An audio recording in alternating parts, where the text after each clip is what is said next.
reasoning in the James Gyakye Quayson case has been delivered by the Supreme Court earlier than the 7th of June.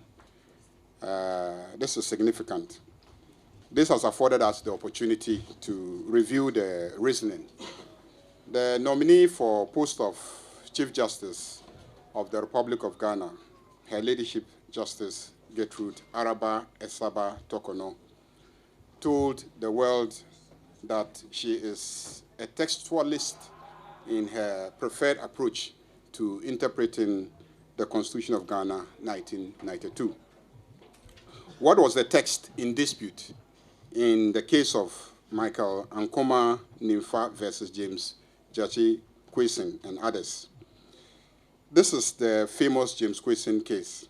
The text in dispute is Article 94, Clause 2A of the 1992 Constitution, and it reads, "A person shall not be qualified to be a member of Parliament if he owes allegiance to a country other than Ghana," unquote.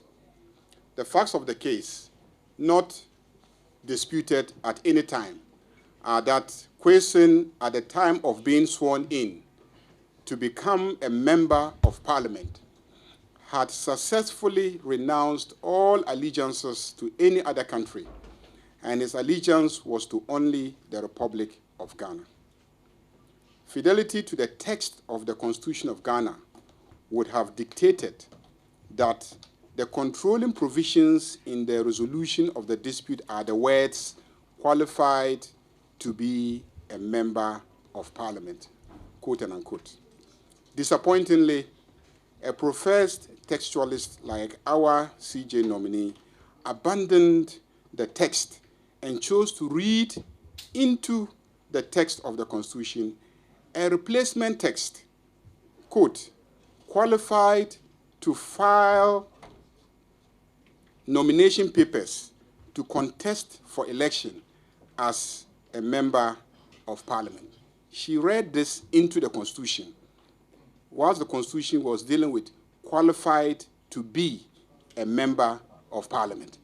But what she was busy doing in the reasoning is to read the Constitution as saying qualified to file nomination papers to contest for election as a member of Parliament.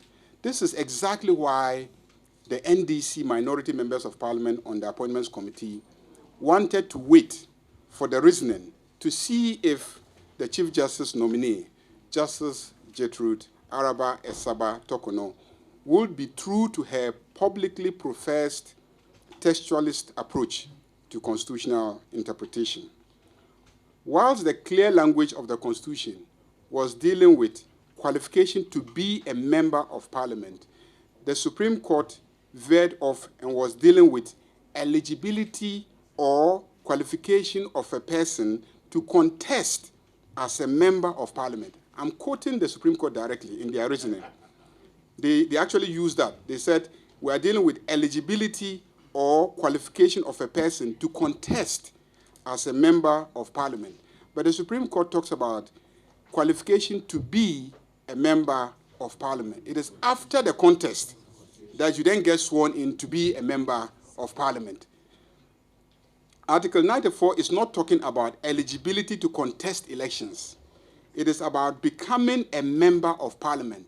This only takes place at the point of swearing in. Instead of fidelity to the text of the Constitution, which the CJ nominee professed as her preferred approach to constitutional interpretation, she succumbed to what we believe was a flawed precedent set earlier by the Supreme Court in the ex parte Zaneto case. That is the Republic versus High Court, General Jurisdiction, Accra, ex parte Zaneto Rawlings, Ashite, and National Democratic Congress Interested Parties, number 2 of 2015 to 2016, 1 Supreme Court Ghana Law Report, page 92, which this current court relied on, was wrongly decided by an earlier panel of the Supreme Court. Zaneto would have been qualified anyway if the Supreme Court was to conclude that Article 94 deals with qualification to be a member of Parliament. She would have been qualified anyway, if they had adopted the position that we're adopting today, and not eligibility to contest elections to be a member of parliament, which was what was in issue in the Zaneto case. In the Zaneto case, it was eligibility to contest, because the matter was before the contest. If even we admit that there should be some housekeeping matters at the point of filing nomination papers, that should be the appropriate province of legislation and not judicial enactment. What they did was to enact laws, the Supreme Court, not to interpret the text of the Constitution of Ghana. James Jachikwesin is gearing up to contest the by-election in Asin North, which has been brought about by the Supreme Court's decision.